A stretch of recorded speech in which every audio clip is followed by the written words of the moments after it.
I just want to say that AIDS has been around for 30 plus years. That there has been a lot of support for people with HIV, but it definitely is not over.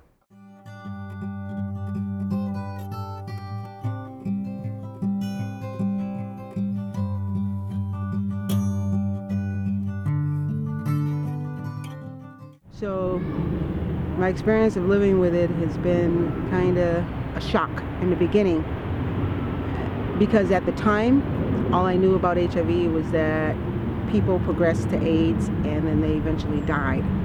So when I was diagnosed, I was told I had a year to live. So I pretty much thought I was going to be dead in a year.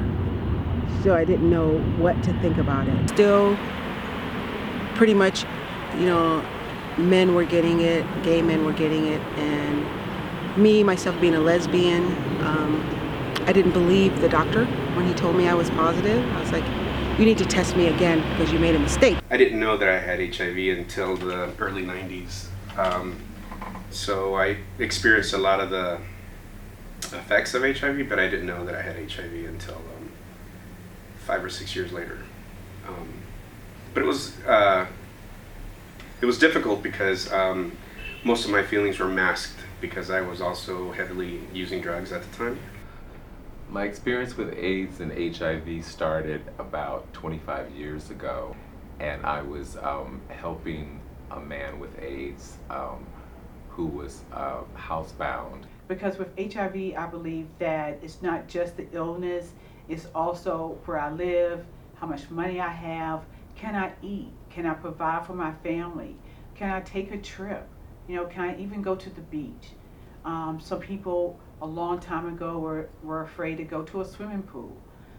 There were people who were afraid to go to their church or synagogue or wherever they worship. There were people a long time ago who would just live in their family's basement and just wait to die. And so compared to 1988 to 2014, people are living a long time, and the medications are incredible, and so it's very rewarding.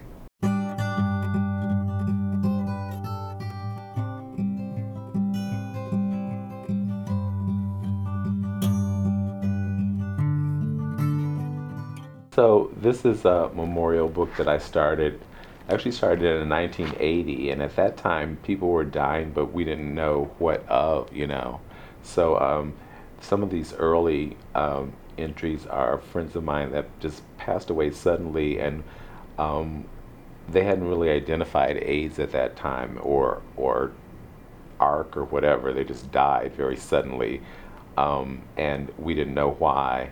And then AIDS hit, and I started just losing a lot of friends. I was in the theater, and many of these people are people that I've done shows with and dance partners and shows. And I was in this one show, and there were 14 of us. There were 14 male dancers, and there are only 2 of us who are still alive. The rest, 12 of them have died. It was a really intense year. 18 of my friends died of HIV, of AIDS rather, in that year. It used to be very hard for me to look at this book, but now I actually, about a year ago, something shifted in me, and I really realized all of the wonderful things about the people that passed away. And so I think I've moved through the grief to just remember them as the wonderful people that they were. But sometimes when I look at it, it is overwhelming to see the number to realize that actually happened, and this many people, this many creative, talented people are gone.